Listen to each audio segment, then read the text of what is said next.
Hi, everybody. My name is John DePietro. I'm Bob Zagami with the Camper Report Show. And on this Camp Report Show, Bob, we're going to be talking about alternate ways that people can enjoy their RVs well beyond the traditional campground. There's so many new ways to have fun with the family. And we're going to talk about a whole bunch of those ways. That's great. I've got an interview with Tommy Hall, longtime friend of ours going back a couple of decades. Tommy is the general manager for the Grand Design Motorized division, and they've just brought out their second product. It's exciting, and we're going to learn all about it There we go. So we've got grand plans and grand designs right here. Where? on the Camper Report Show. Stay with us, everyone. Hey, RVers, let's be real. Your RV shower head isn't great, and even if you swapped it out for something better, chances are it's just a shinier version of the same old thing. And if you're really lucky, those stiff hose kind of let you get wet, but definitely not where you want it.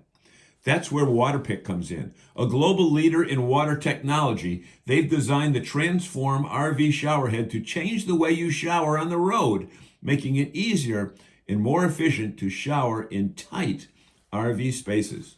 While other RV showerheads have limited spray adjustments, the Transform RV's unique 360-degree pivoting head allows you to customize to any spray angle without having to remove it from the bracket. This means you can reach your desired spray area and shower with both hands free. This shower head doesn't just work better, it feels better. It's engineered to deliver powerful, consistent water flow. Its multiple spray settings are optimized to get the most out of your water tank. And with the new trickle switch, you can conserve water without that shocking blast of cold or hot water when you turn it back on. It's available in white, chrome, and nickel. The Waterpik Transform RV Showerhead is ready to upgrade your RV shower. Head over to Amazon and check it out now. Hey, everybody, welcome back to the Camp Report Show. My name is John DePietro. That gentleman over there is Bob Zagami. And Bob, we are culling the pages of RV Business in Woodall's Campground Magazine to bring our viewers the latest camping and RV news. That's where we get it all. Couldn't do the show without them. That's what we do every week. Yep. And we begin with, I don't want to say that I'm lazy that I got this story, but it's lazy days. And they are laser focused. Get it? Lazy, laser. Get those, that the play on words, Bob? Well, no, but Okay. they Well, but they're focused. they also go through lazy days and lazy nights Yeah, right. as they Exactly. Well, evaluate their business plan. either way, they're laser focused on a bounce back and talk about some of the things because a lot of it is corporate talk, return on investment and ETB, stuff that is well above my pay grade. Yeah, But we're not going to get into those. We're right. going to talk about lazy days. It's a company in transition, serious transition. They came very close to bankruptcy last year. They're reorganizing. They brought Ron Fleming back as the interim CEO. He knows the operation well. He worked there for quite a long time. Uh, it's kind of a sad story, but hopefully it comes has a good happy ending for them because they were the largest single lot having the largest revenue of a single lot dealership back in 2010, yeah, about 2010. They came very close to doing $1 billion One from the location. lot in Sefner, Florida. And that's one lot. And at that time, they were only selling motorhomes. Then they started to go downhill. They were purchased by equity investors. They added trailers. They did a lot of different things, had a couple of different CEOs in there. And they were on a real downward spiral. But they just had their investors call the other day, and that's where the numbers came from. But they're basically, at this point, they're selling off several of their dealerships to try to right size the corporation. And if anybody can do it, it'll be Ron Fleming. Hmm. They got up to about 17 dealerships during the last 10 years when everybody was buying companies and expanding their business. They still sell motorhomes, they still sell travel trailers, but it's a different type of a company right now. Well, there's no question. I mean, I've been to that campus many, many times. When I say campus, it really is a campus. It doesn't Is look anything like your traditional dealership. It's got all trees and grass in the background. At one time, they had their own campground in the back, and they were famous for having lunch and breakfast for their owners. And people come in and shop. They had a giant cafeteria, but things have changed. And I think what they did was they started following a lot of other companies. They got out of what made them exactly.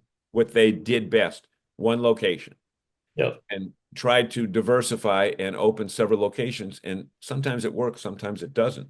But Well, in their heyday, they were really we used to call them the Disney World of yeah, RV deal right, right, because it did not look like your typical RV dealership. It didn't not at have all. 200 units on the lot, 6 inches apart from each other, so you could barely open up the door and get into them. It was a true campus environment. They had different sections for different manufacturers. They had the breakfast and lunch Is program. that gold Crown Club The, or the Crown Club, if you had purchased anything over $250,000, you had a special building, lounges, meals, yep, special dedicated technicians and appointments, and a lot of amenities for you. They also had the largest golf fleet, I think, at that time in Florida. They had more golf golf carts. carts than golf courses. Right? No, They had, they that's had two. true. That's So, true. people coming into the industry today and seeing it today, they can't envision what it was like. They had 220 service bays Yep. and 10 or 15 just dedicated to tires, another two or three just dedicated to windshields. I mean, it was someplace that any RVer that understood deals and they wanted to go there. If they went on vacation in Florida, they went over Let's to go there. Settle a little No, bit later. I was one of those people. I Yep, went down there I and I was, I covered them. I've covered them for years. So hopefully yep, they'll Ron's doing a good job. They did sell two dealerships to Camping World, and they just sold three more to General RV. General RVs are all in Florida. I think the Camping World ones were outside of Florida. So yep, they're probably down to a dozen, maybe, dealerships. And yep. they'll probably get rid of a couple of more, but I hope Ron is successful and they can return to at least some semblance of what they were prior to their financial issues. Yep. And speaking of RV dealerships that are successful, our focus turns to our friends that originally were New England based, but now they're Jacksonville based, which is Campers Inn. And they've got a story that's very interesting because they are merging with a company. Well, they didn't use the term take it over. No, They might have used the term acquired, but Crestview RV has 4 locations in Texas.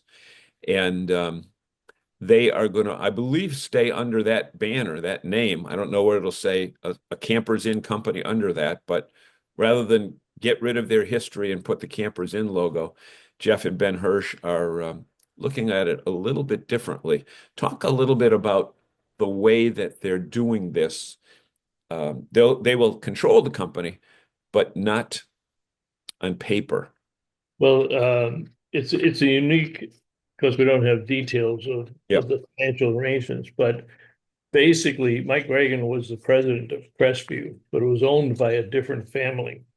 And Mike and Jeff have known each other for years. They were both and still are very active volunteers in RVDA, and they've known each other for a long time. And Mike really wanted to have his own dealership. So I think what they've constructed is a partnership where Mike is going to be financially involved in it and he will be running it and he'll be acquiring other RV dealerships in Texas. So it'll be kind of like their own little territory down there. And Lord knows there's plenty of independent dealers in Texas that probably would love to now be under the Crestview Campers Inn banner. Yep. Mike ran a very professional dealership. I had the pleasure of doing some consulting with Heimer Group in Germany.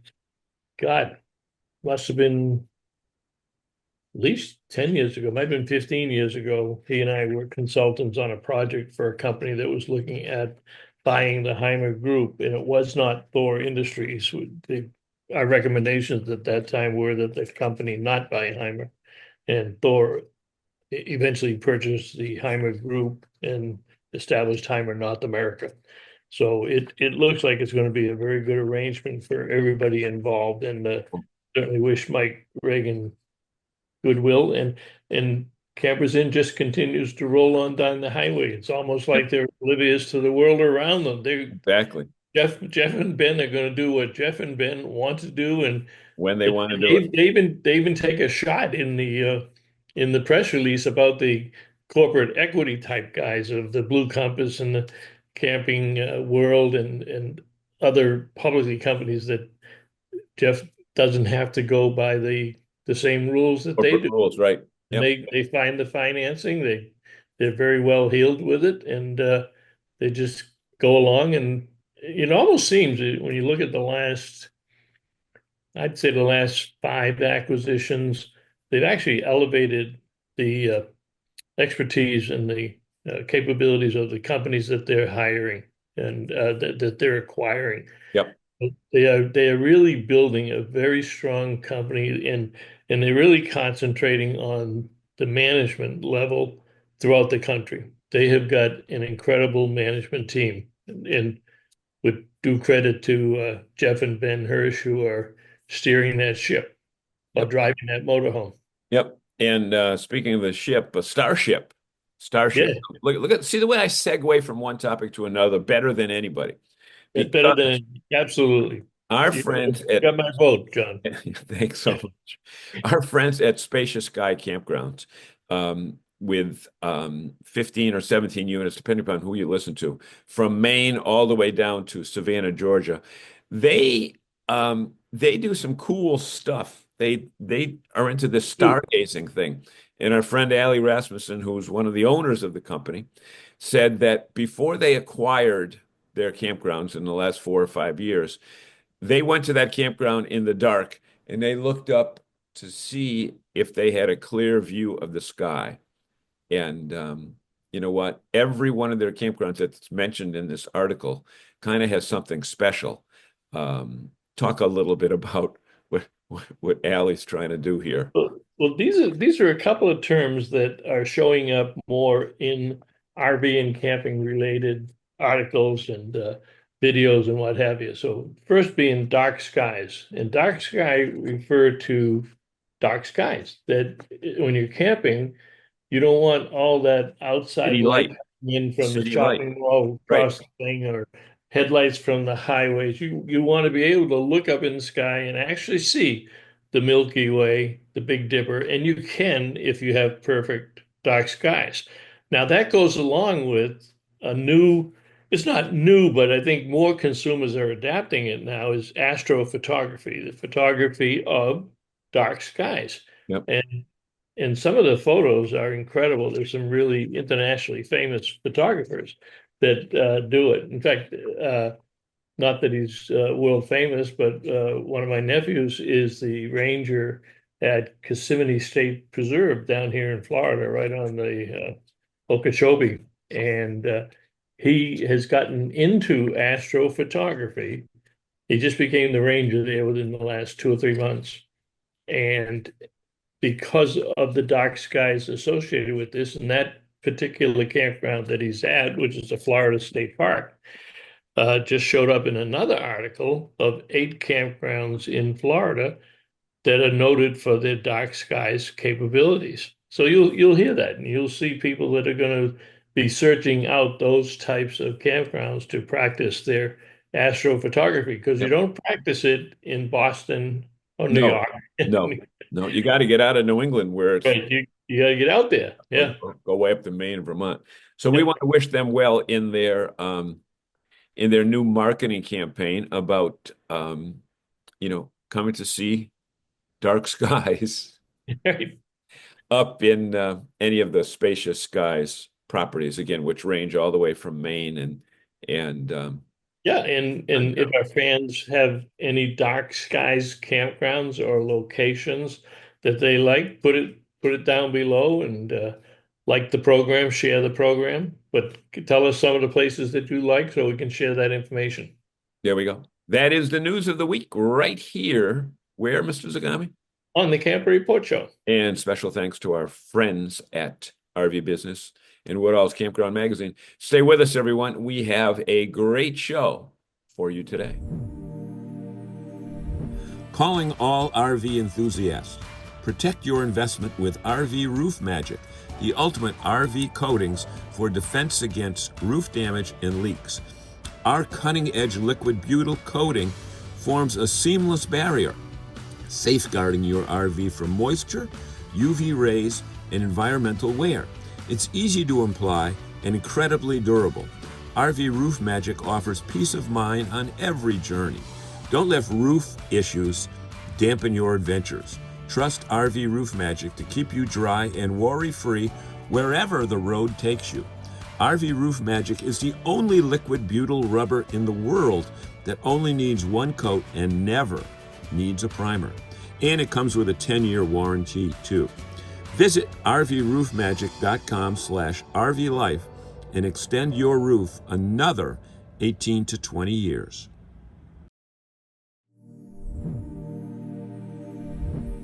Hey everybody, welcome back to the Camper Report Show. You know, people travel great distances these days, and for those that are traveling from New England or the Northeast to Florida, there's an interesting trend of what's going on. They want to get from point A to point B in the fastest amount of time, and they don't necessarily want to stop at a campground to avail themselves of any of the activities such as the pool or tennis courts or Wi-Fi hookup or anything like that. So there are lots of developers that are developing properties like this, which we are in Kingsland, Georgia. You can see right off Interstate 95. We're at exit 3. We're on the Florida-Georgia line. Remember that rock group called Florida-Georgia line? Well, here's what you do.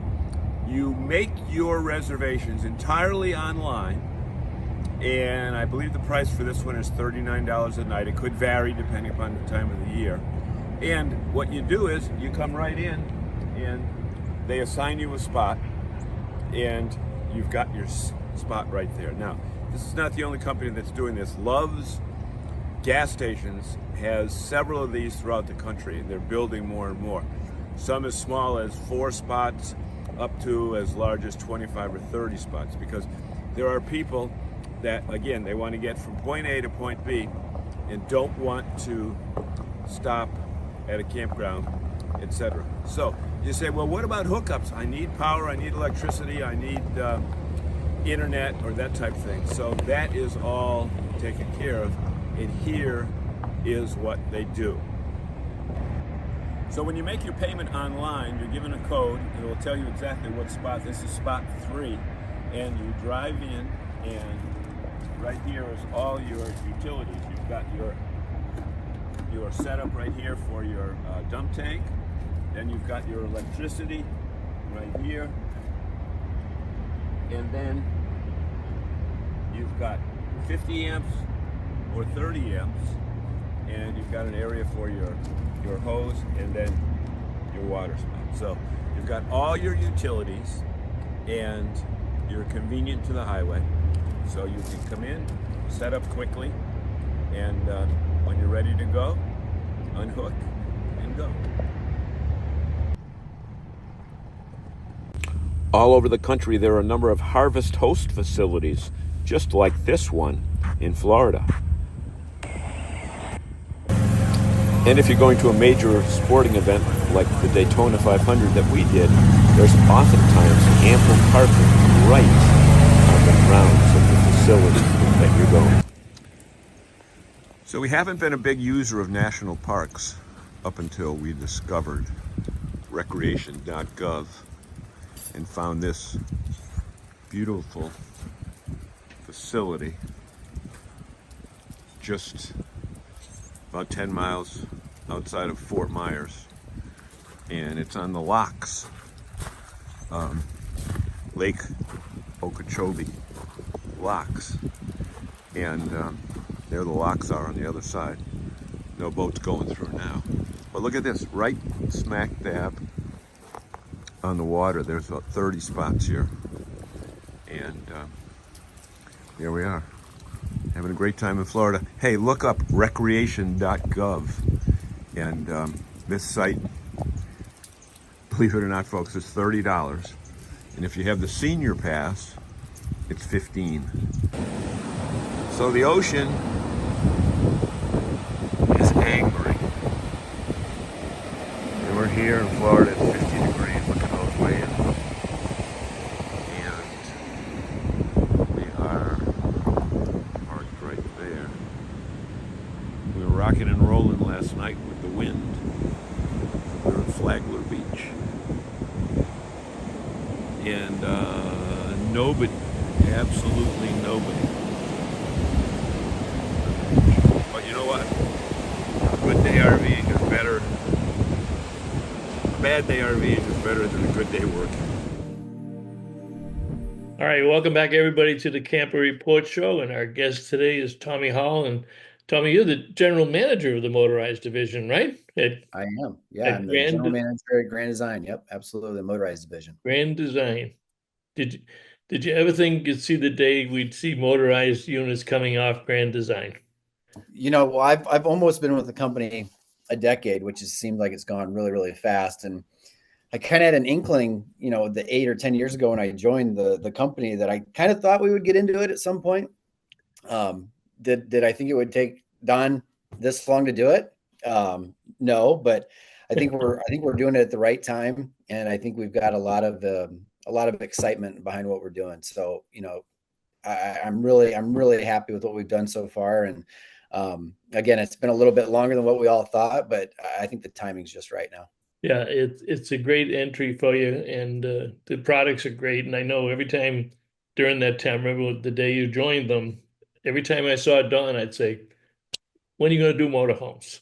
Yeah, Some yeah, and someday. he has brought that up. He's actually brought Yeah, that up. Yeah, I yeah. remember him talking about that. He said someday, and you're going to do Yeah. it. Now you've got two under your belt. You just launched the second one. Let's talk Mhm. about the first one. How'd you do Sure. on the first one, and what are the consumers saying about it? So, the Series M, we did a national launch in New York at around July, middle of the year last year in New York City. And since then, it's been very well received. The Series M is built on the Mercedes Sprinter Cutaway chassis. And right now we have one floor plan, and we're working on launching another one here within the next few months. But, based off of what our projections were, and what we were hearing from the market on what it needed, and what the customers were asking for, it's been received really well. I think Mike Hums, the product manager for us, has done a really great job on putting a great product plan together for the Series M. And now that we're getting into the Series F, the Super C, I think Mike's really hitting his stride. He came from Class A gas, and you get into a bigger unit, it's kind of his wheelhouse, and he's really excited about what we're doing with that as well. Well, I think he's been an incredible asset to your team. Yeah. He just, people consume a lot of consumers don't understand what goes on behind the scenes to bring a product to market and source all the materials and get the design just right. And the videos, the introductory videos and the walkthroughs, he does a great job with them. But Mhm. you would think, if people didn't know that these were the first two motorized units out of Grand Design, they would think they've been on the market for about 10 years. They came out the gate finished and damn near perfect. How did you accomplish that? Well, when we were putting the business plan together for this new Motorized division, in meeting with Don, and meeting with Mike Happy, and getting this approved, our main goal, and one of the main focuses in putting this plan together, is we wanted to take what Grand Design has done so well since their inception. And really, I've said it a lot of times before, we didn't want to reinvent the wheel. We wanted to identify what we did really well on the towable side, bring that support, bring those ideas over to the motorized side, and start building some motorhomes. So, we've got a lot of interaction from the towable side. We got a lot of support. We really work together on a day-to-day basis, but it really wasn't trying to overcomplicate things. How do we take what we've done really well and move that into a new segment? And I think so far, like I said, I think we've seen a lot of success. Certainly we're continuing to learn and figure out what we don't know since we are so new, but I'm pretty proud of what we've done so far. And if I could go back in time, I probably wouldn't have changed anything. Yeah, no, I would agree with you. So when you look at the marketplace and the growth of Super Cs, you obviously knew what you were doing. There's real question marks these days about Class A's and diesel pushes and big units. And what made you go to the Super C, especially with Mike's background in A's? Did you feel that it was the right time and you wanted to have a grand design product? What Yeah. were you thinking? So, we again, getting back to the not complicating things, we listen to customers, and we've got a great customer base at Grand Design. A lot of these customers are looking to get into the motorized side of our business, and listening to customers and listening to our dealer partners, giving them the ability to tell us what they want, what they need, what they're looking for, and all of the products that we're going to come to market with. It was pretty easy. I mean, we just kind of took those insights and we ran with it. And we look at stats. We've been following stats pretty closely when we started this up, and over the last handful of years, you start to see the natural decrease in the Class A business. Yep. And we've identified that a lot of those customers, a lot of those owners, are shifting to Super Cs, whether it's the bigger ones or the F series that we build on from Ford, the F600, and that segment is really going to see some growth here. We project over the next handful of years, so that's why we want to I get think, into it. yeah, I agree. I think so. And it's a good choice. You certainly had a large, I'd say a good selection of chassis to put it on. You chose to go with the Ford. Mhm. Why? Relationship wise, I think customers being able to identify that platform. I think price point plays into that. We were able to achieve something in that we were able to offer quite a bit in our product in that price point. So, we put up a big drawing board and we said, okay, what do we want to do with this Super C, and how do we want to get the best bang for the dollar that the customer is going to pay and that the dealer is going to put on their lot? And we ran through some things, and when you combine the product layout that we wanted to build into this Series F, the features, and then the platform kind of made total sense. We tried to attack a price point that Ford allows us to go after, which we think is the meat of that Super C market. So as things even grow in that segment, as things progress, I think, as we grow with that and add a couple more floor plans, I think, as long as we keep trying to do things the right way and not overcomplicate it and give the customers what they want, I think it's going to be a really good, strong segment for us. I like the choice of that particular chassis, and I think you're right with the name that it has and the experience in the trucking end of it. Yeah, it's a winner. Yeah. When we go back to the very first days of Grand Design, when Don Clark and Bill and Ron Fennick got up on the stage and all they had was a rendering of the first fifth wheel. That was it, guys. And then the dealers really gravitated to them. They knew who they were, they knew the experience. And one of the things that they went out the gate with was if you signed up being a Grand Design dealer, you would have to carry every product that we bring out. Mhm. Now, has that philosophy continued with motorized? And do your towable dealers have to carry motorized, or is there two different trains of thought there because they're two different marketplaces? Yeah. So we're the same company, but we see it as two separate divisions. So I think over time, you're going to see a majority of our Grand Design towable dealers will be the motorized dealer. But from the very start, and as we continue to grow this, we look at each market individually with the understanding that a Grand Design towable dealer today maybe isn't a motorized dealer, maybe doesn't want to be a motorized dealer, maybe that doesn't fit their business model. So our strategy behind this was, we're going to have the understanding that probably over time, the majority of our dealers will be a Grand Design towable dealer as well. But we look at each market individually to identify what's the best for both the dealer and us. So Which it's a little bit of strategy to that. Well, and I think it's good. It also affords an opportunity for dealers who could not get the Grand Design franchise before Hmm. now to have a Grand Design product on the lot because you Absolutely. developed such a wonderful reputation both within the industry from the manufacturing side, but also from the consumers. You're right. You've got a hell of a fan club out there and you keep making it better and better for them. Absolutely. I think at the end of the day, the focus is on taking care of our customers and making sure that the customers have a good time getting into the product that they want to see and purchase. But how many floor plans on the Series F right now? Series F, we have one. Yep. We started production towards the end of February. We're going to actually be shipping some product here in our March month end that are coming back from paint. So we're really excited to get some out into the field. We had one unit going across the country, visiting some dealerships, visiting some customers, and we've had a lot of success off of that. So proud of the success again so far with that. And we'll probably start developing another floor plan here along with the Series M in the next couple of months. So So dealers will have something to look forward to when they get out to Elkhart for dealer open house. yeah, and we certainly, we've got a plan in mind that, and we're going to go about this smart. We're not going to be really over the top floor plan heavy.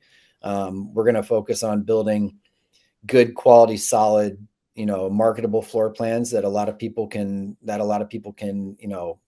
be attracted to and go from there. And we don't want to get in this game of trying to build, a ton of different floor plans for every single one of our products. Cause I think we've learned that isn't always the way to success. So Yeah, and it just puts an extra burden on the dealers in terms of what they're going to inventory and what sure. they think it's going to be. It's completely different. Yeah, having one product, one model, I think that's a good strategy to do as you bring it out into the marketplace.